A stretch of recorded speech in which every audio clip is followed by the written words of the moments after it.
Bueno, los maestros voluntarios, según Fidel, es un grupo de jóvenes que aún sin la experiencia ni el conocimiento, pero con el conocimiento propio de la vida y de la educación que teníamos en ese entonces, quiso formar muy rápidamente en cursos preparatorios para trabajar en los campos de Cuba con los campesinos y con la gente que no sabía ni leer ni escribir, o que si tenían alguna preparación, algún conocimiento, pues se superaran. Fundamentalmente los niños, pero también los adultos.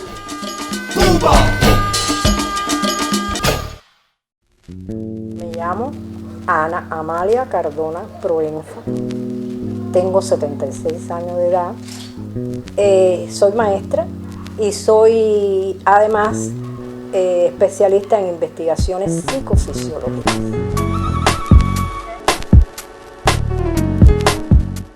Tuve una infancia relativamente apretada, como la mayoría de la gente de nuestra generación y sobre todo del color negro o mestizo. Y siempre me gustó enseñar cuando jugaba a las casitas de niños, etcétera, etcétera. Yo siempre hacía la maestra y me incliné cuando vi ese llamado, me fui para la sierra. Tenía 14, 15 años, iba a cumplir. Mi mamá tuvo mucha aprensión, pero bueno, vio que yo estaba muy embullada con otras compañeritas del pre y no se opuso. Me dio el permiso inmediatamente. Además, mis padres muy revolucionarios. Mis padres estaban separados ya, pero bueno, de todas maneras, dieron la aprobación para que me fuera para la sierra.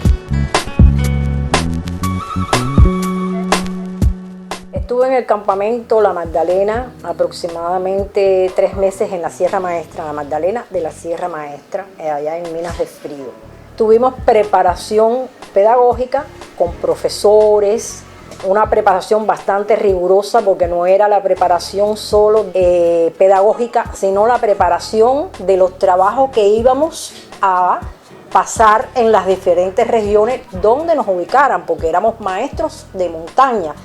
Allí se nos dieron diferentes materiales, libretas, lápices, algunos manuales editados por el mismo Ministerio de Educación con el INRA, porque el INRA es el que apadrinaba todo este gran movimiento. Una vida rigurosísima porque el frío en Minas del Frío, por algo se llama así, en la Sierra Maestra es aterrador, y esto fue prácticamente en invierno.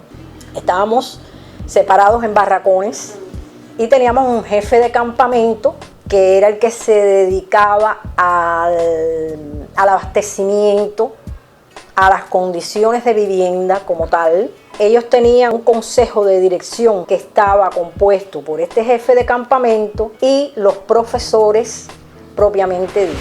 A mí me ubicaron en Jauco, en Baracoa, en Oriente.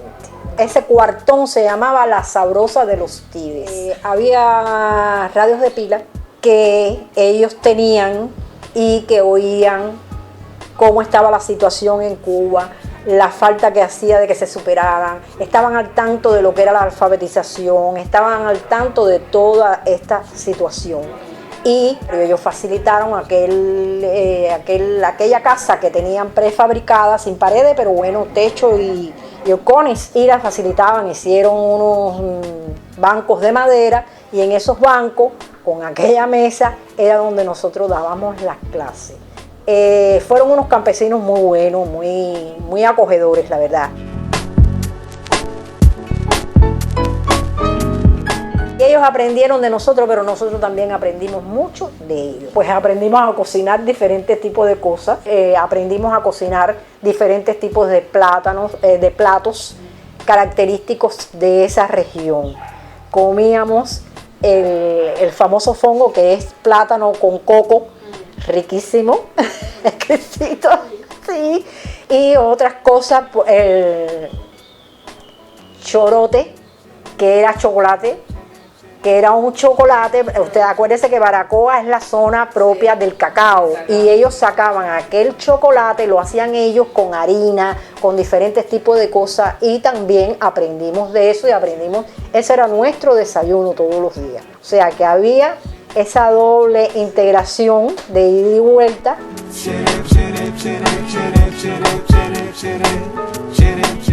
Yo tuve un accidente en la graduación en el Pico Turquino. Yo me caí.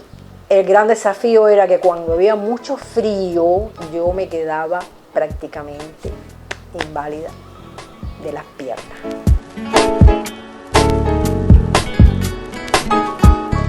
Bueno, a mí me gustaba mucho el campo y las montañas de Baracoa son bellas. Ese malecón de Baracoa yo lo adoro de verdad. Yo soy la menor de 4 hermanos, como le había dicho. Nunca había separado ni de mi mamá ni de mis hermanos y me dio mucha libertad, me dio experiencia para poder comparar lo que yo tenía siendo pobre con lo que tenían otras personas teniendo las mismas condiciones, o sea, siendo pobres también. Yo me hice especialista en investigaciones psicofisiológicas. Después de trabajar aquí, creo que más de 10 años, tenía una situación difícil con mis hijos que eran asmáticos, siendo niños, eran asmáticos. Me veía muy presionada con la educación, porque con la educación de calidad, porque había que hacer planeamientos en horarios en que no eran de la escuela y había que vivir y morir para la escuela sin tener las condiciones. Mi esposo era militar, se pasaba 6-7 meses fuera de casa.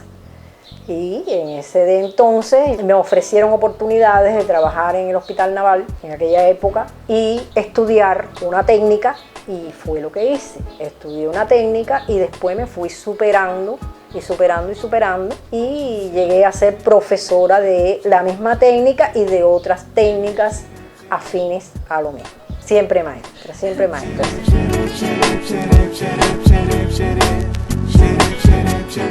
Que es una profesión muy linda, que el que la escoja porque lo siente, porque va a dar todo de sí, porque ame lo que esté haciendo, igual que cualquier otra profesión. Hay que amar lo que se tiene para poder desarrollar un trabajo de calidad. Amalia también estuvo una temporada en La Habana para enseñar a las domésticas. Muchas de ellas no sabían ni leer ni escribir. Esta comunidad femenina, descrita en parte en la obra Las criadas de La Habana del autor cubano Pedro Pérez Arduy, es una labor que llega hasta nuestros días y aún continúa siendo un mundo cerrado al que tendríamos que regresar en algún momento para significar sus aportes y evolución en el tiempo. La relación con las plantas, yo adoro las plantas. Eso es mi tiempo libre y eso que he tenido que dejar un poco de ellas precisamente por mi enfermedad y demás. Y mi relación es maravillosa. Yo converso con ellas, las atiendo, les paso mi manito, les doy mi energía vital y eso es a diario. Gracias a ustedes por este recordatorio.